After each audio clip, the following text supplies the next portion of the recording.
একবারে ভদ্রলোক আমার কাছে চিঠি লিখছেন যে ভাই, আমি স্বপ্নে দেখছি যে আমি অনেক টাকা ঋণ আছি, যে এই ঋণটা আপনি আমাকে পরিশোধ করে দিচ্ছেন।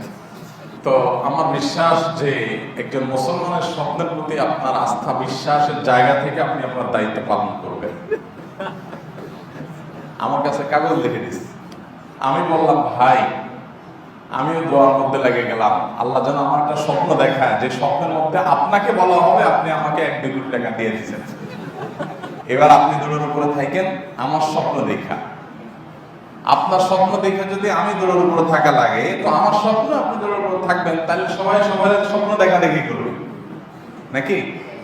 সবাই সবাই বলবো ভাই দোস্ত, কালকে স্বপ্ন দেখছি তুই আমার চাইনিজে খাওয়াইতেছিস, অতএব দৌড়ের উপরে থাকবে। স্বপ্ন দিয়ে কোনো করণীয়, কোনো বর্জনীয় শরীয়তের কোনো বিধান